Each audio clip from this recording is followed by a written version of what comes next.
Welcome to the Paper Tide Book Club's first discussion of The Other Misses by Mary Kubica. Now, Mary Kubica is a pretty seasoned author, but this is my first time reading anything by her.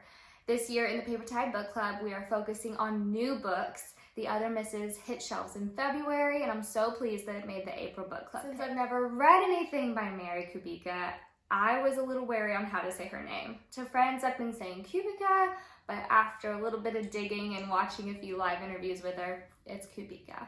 So, lesson learned. If you're following along with the reading guide, we're about halfway through with the novel, maybe a little bit over half, and the plot is still very much developing. Just based off of the book leaf and the summary, I went into this thinking that it was strictly going to be a murder mystery, but of course, there's more to it than what I thought. I love when books change narrators. I think it's fun to see different points of view.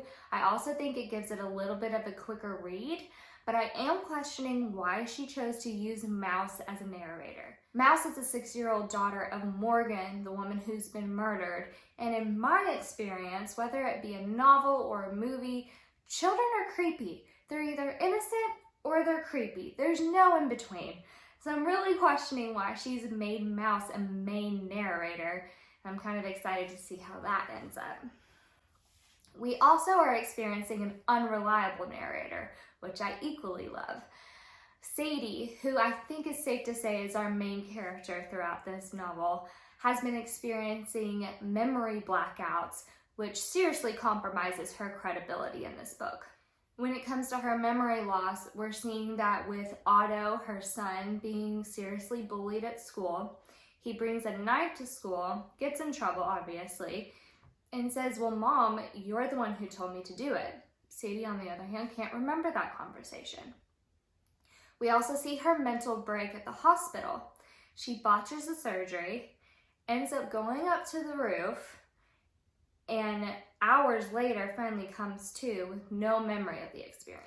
Finally, her elderly neighbor says that he sees Sadie and Morgan having a yelling argument before Morgan was murdered. Sadie's been dealing with the knowledge of her husband's affair, and while she's been processing this or not processing this, I think that's what's led to her blackouts. But I have noticed that during her chapters where she's narrating, you can feel her paranoia growing.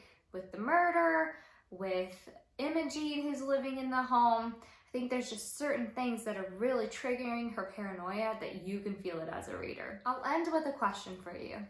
I had a thought with Sadie's memory loss. Do you think Will is drugging her?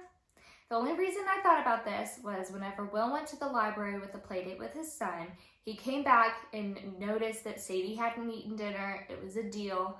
But then I realized he always brings her glass of wine too.